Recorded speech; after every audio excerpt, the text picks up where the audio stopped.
नमस्कार। जय मिथिला, जय मैथिली। समस्त किसान बंधु के प्रणाम, समस्त मिथिलांचल वासी के प्रणाम। स्वागत करै छी अहाँ के अपन चैनल, अपन पेज मिथिला किसान घर पर। किसान भाई, आई एकटा औरो हम विशेष खेती के बारे में जानकारी देब जे ओई खेती के केला से की मुनाफा हैत, ओकरा कोन तरीका से लगायल जाय, कोन समय में लगायल जाय, ओकर मिट्टी केहन होबक चाही, ओहिमे सिंचाई कतेक होबक चाही, ओकर केहन बीज होबक चाही, बीज के कतेक मात्रा होबक चाही, अहाँ के हम शुरू से ल क ओकर अंत तक के जे खेती छै तै के पूरा जानकारी देब जे ओकर खेती कोना कैल जाय, कोन समय में कैल जाय।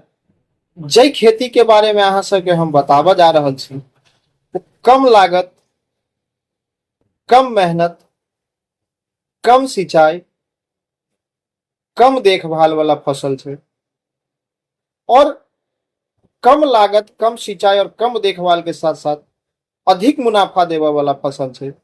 यदि ओकर खेती अहाँ बढ़िया से करै छी, सही तरीका से करै छी, तो अहाँ के ओइ में हजारों नहीं लाखों के मुनाफा अहाँ कमा सकै छी।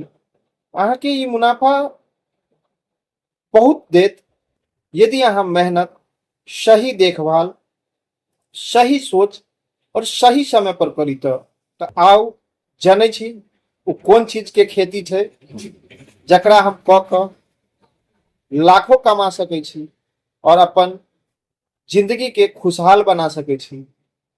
ओकर जानकारी हम ए वीडियो में विशेष रूप से तो आओ अहाँ के हम ओई चीज के बारे में बतबै छी। वो छै नेनुआ के खेती। नेनुआ कही तो ओकरा नेनुआ, तुरई या मैथिली भाषा में घिउरा कहै छी। एकर खेती दू मौसम में कैल जाइत अछि। एक दिसंबर से ल क मार्च तक और दोसर जून से ल क अगस्त तक।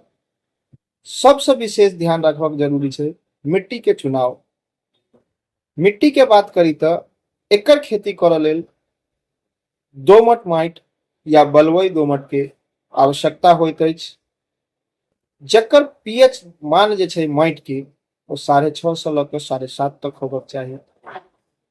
माटि एहन होबक चाही जेमे सिंचाई यदि अधिक भ जाए तो इमे पानी नहीं लगे, एक तरफ से दोसर तरफ निकल जाए, जल जमाव नहीं होय। दोसर बात करी मिट्टी तैयार करऽ के लेल तो मिट्टी के 2 से 3 बेर कम से कम जुताई होबक चाही। जखन तेसर जुताई करै छियै ओहिमे 8 से 10 टन गोबर के खाद, केचुआ वाला खाद, 80 से 1 क्विंटल तक नीम के खली और 5 से 10 केजी ट्राइकोडर्मा, 5 से 10 केजी ट्राइकोडर्मा के बढ़िया से एहि सब के मिश्रण क क 5 से 7 दिन कोनो छाया में राख क तकर बाद एकरा खेत में जोताई के समय द दी। एकरा जोताई के समय देला से खेत में उर्वरक क्षमता बढ़ैया, ओइमे कोनो कीट नहीं लगैया, कोनो प्रकार के फंगस रोग नहीं लगैया और जखन एमे कोनो फसल लगैत अछि तो जल्दी खराब नहीं होइत अछि। आओ आप बीज के बारे में जानकारी दै छी। बीज उत्तम क्वालिटी के होबक चाही, हाइब्रिड क्वालिटी के होबक चाही और बढ़िया कंपनी के होबक चाही, जैसा अहाँ के पैदावार में अधिक से अधिक बढ़ोतरी हुए। आप बीज लगाबे के प्रक्रिया के बारे में जानै छी। बढ़िया क्वालिटी के बीज ल क कम से कम 48 घंटा तक पानी में भिगा कर राखब।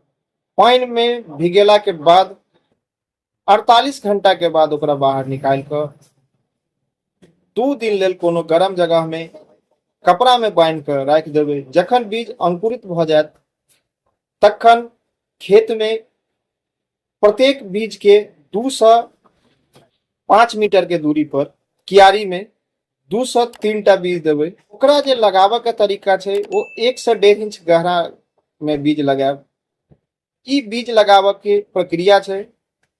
बीज से बीज के दूरी जे हेतै 2 से 5 मीटर के और कियारी से कियारी के दूरी जे हेतै वो 5 से 6 फीट की बीज लगाबे के प्रक्रिया छै।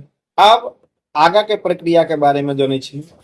जखन बीज बुआई के बाद अंकुर भ क 5 से 7 दिन में बाहर आबि जाइत अछि, तखन किछ जरूरी बात के ध्यान राखी। बेसी सिंचाई नहीं करी, कोनो ओइमे पौधा में कीट नहीं लागल हुए, कोनो तरह के ओइमे फंगस नहीं लागे, कोनो तरह के ओइमे बीमारी नहीं होय, एकर विशेष ध्यान रखक चाही। यदि अहाँ के ओइमे कोनो तरह के लक्षण दिखाई द रहल है तो अहाँ ओकरा जैविक तरीका से उपचार कर सकै छी। यदि पौधा में कीट के प्रकोप दिखाई दे तो 5 ml प्रति लीटर नीम के तेल के ऊपर सिंचाई करी, छिड़काव करी, कीट से अहाँ के नियंत्रण भेटत। यदि पौधा पियर भ रहल ये, ट्राइकोडर्मा के छिड़काव कर सकै छी। आगा के जानकारी अहाँ के दै छी। जखन पौधा 7 से ल क 25 दिन के होइत अछि तो पौधा के विशेष भोजन के आवश्यकता होइ छै, किया तो पौधा के वो बढ़ के समय रहे छै।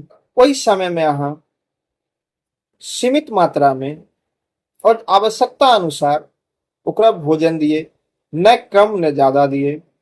भोजन में कहिए पौधा के तो अहाँ जैविक खाद द सकै छियै, जकरा अपना से केचुआ वाला खाद या गोबर वाला खाद, ओना कही तो एकरा वर्मी कंपोस्ट। पौधा जखन 25 दिन से ऊपर यानी कि 25 से ल क 45 दिन के होइत अछि तो पौधा में फूल आबे के समय भ जाइ छै।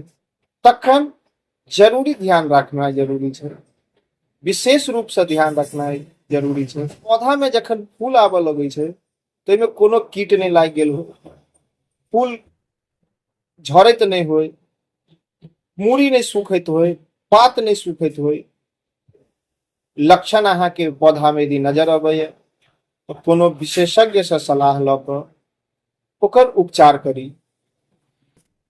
जखन पौधा 45 से ल क 60 दिन के होते, फल लाग क तैयार होबे के कगार पर रहे, अहाँ के मेहनतो ओइमे दिखाई दैये, तखन अहाँ के फल नियंत्रण के लेल विशेष ध्यान राखब। खेत में बेसी जल जमाव नहीं होय, जैसे अहाँ के पौधा खराब नहीं हुए। कोनो भी दवा के छिड़काव कम करब, पेस्टिसाइड के कम छिड़काव करब। यह तो ओई 45 से 60 दिन के बीच के जो समय छै, ओई में परागण के क्रिया होइ छै। ओई में बहुत रंग के मधुमक्खी, कीट वगैरह जे परागण करावे वाला कीड़ा होइए, ओई में अबै छै और नर और मादा फूल में परागण करबैए। जैसा अहाँ के फसल में बढ़ोतरी होइए, ता अहाँ कोनो चीज के कोनो एहन दवाई के छिड़काव नहीं कर दी जैसे अहाँ के परागण के क्रिया रुक जात, नहीं तो अहाँ के फसल खराब भ जात। एहि सब विशेष चीज के ध्यान रखैत अहाँ के जखन वो 60 दिन के बाद वो फल तोड़े योग्य भ जाइत अछि और ओकरा तोड़ के अहाँ बाजार में बेच क विशेष मुनाफा कमा सकै छी।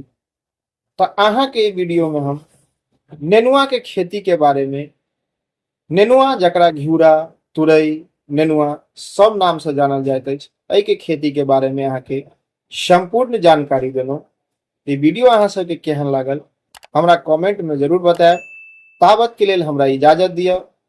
जय मिथिला, जय मैथिली, जय जवान, जय किसान, जय हिंद, धन्यवाद।